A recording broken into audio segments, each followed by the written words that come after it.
nosaltres a la Glòria Paradell, que és vicepresidenta de l'Associació Nou Horitzó. Bona tarda. Bona tarda. Què ens dius d'aquestes valoracions, d'aquesta visió que tenim o que hem d'aconseguir en tot cas i una mica des de la vostra organització, què és el que hi aporteu? Nosaltres tots som gent gran. De fet, ens autogestionem. Només tenim una persona que treballa 4 hores en el despatx per treure tot el tema burocràtic i després tota la resta ens ho portem a nivell de voluntaris. Tots els voluntaris el que vol dir és que tenim moltes hores implicades en l'associació, però que també ens la fem més nostra. Aleshores, doncs, des de les festes fins a tot el que es pugui programar, les xerrades, tot ho fem doncs, amb un consens i amb unes comissions, però sempre portades per persones voluntàries i ajudades, evidentment, per la persona que estan allà. Però el que passa que, clar, és un horari reduït perquè a nivell econòmic tampoc no podem tenir-la més hores, no? Ja voldríem, també. I una mica la idea de muntar l'associació, de què us va sorgir o per què Nou Horitzó? Aviam, aquesta associació està des de 1978, es va iniciar i va sortir des de... Aviam, hi havia la problemàtica en el barri, nosaltres som d'Horta, de Guinardó, més aviat Guinardó, però ara estem en el districte d'Horta-Guinardó. Hi havia una fonda en el parc del Guinardó en la qual feia el servei de residència. Anaven les persones grans del barri doncs acabar els seus dies en allà. El que passa és que no hi havia unes condicions adequades per poder-les, bueno, per poder atendre tota aquesta gent.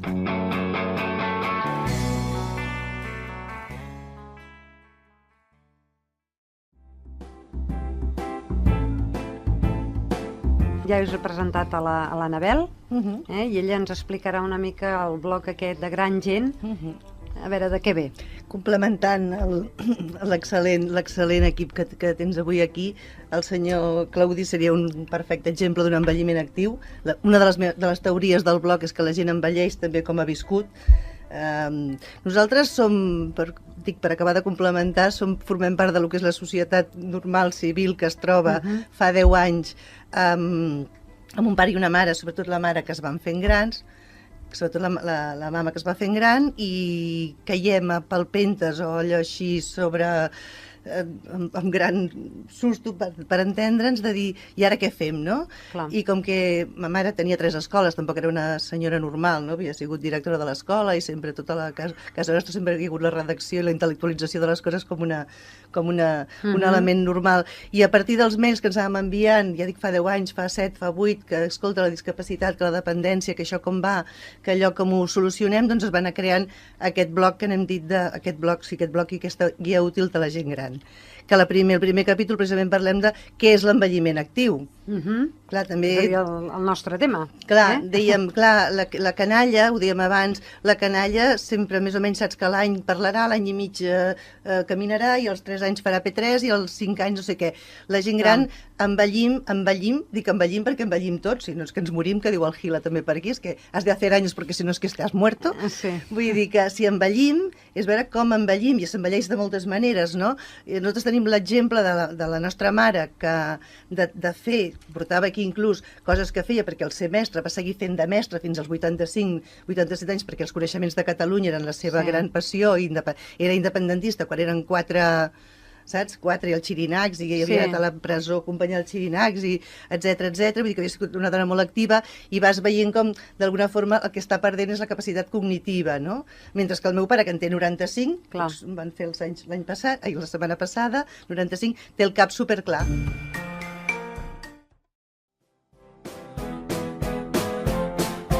Bona tarda, Claudi.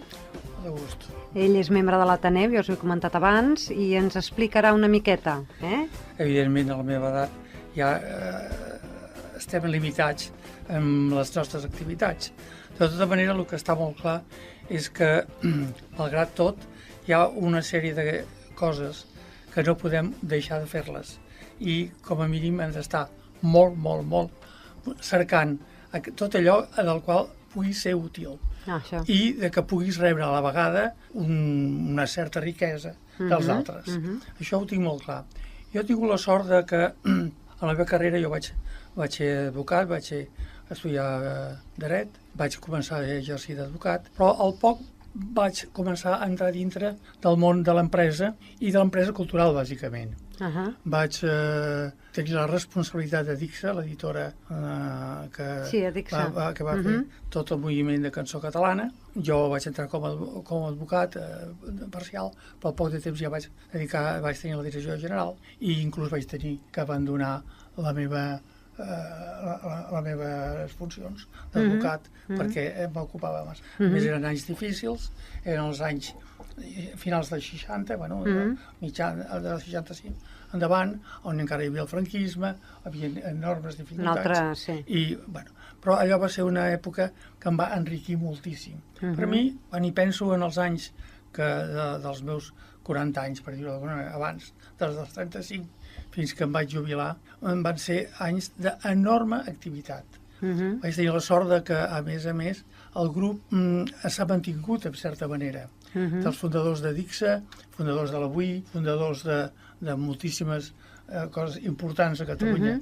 Jo no vull parlar inclús de partits polítics, perquè aleshores sembla que facis proselitisme i no m'agrada, però efectivament tota aquella gent, doncs avui mantenim la relació per malgrat tots aquests anys i tots, una gran part d'aquests ens trobem en l'Ateneu Barcelonès.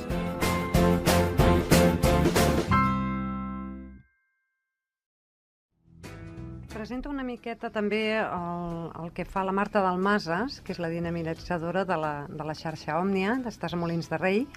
Explica'ns una miqueta què fa la xarxa Òmnia, què fas tu, què feu. Molt bé, si us sembla, us començaré presentant què és la xarxa Òmnia. Sí. La xarxa Òmnia és un programa del Departament de Benestar Social i Família que el que pretén és acostar les noves tecnologies, en principi, a tothom. He dit en principi perquè generalment està dirigit a persones que tenen un risc més elevat de patir el que se'n diu la fractura digital. És a dir, el col·lectiu de la gent gran, adolescents en risc d'exclusió social, persones que busquen feina i que no tenen eines digitals per a buscar-ne, etc.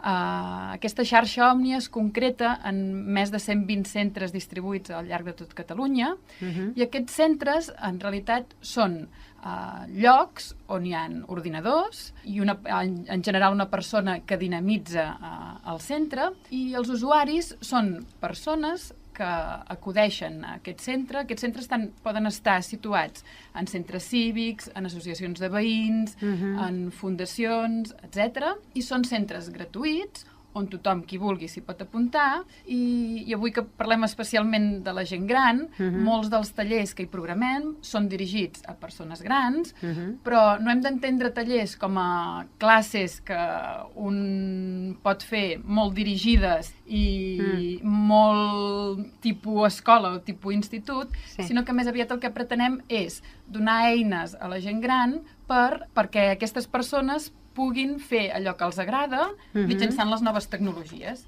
Poder fer allò que els agrada va des d'accedir a internet i realitzar jocs de memòria o, per exemple, crear àlbums digitals a internet amb fotografies dels seus nets. Antigues o crear un blog parlant del barri o crear un blog parlant de les diverses excursions que han fet, etc.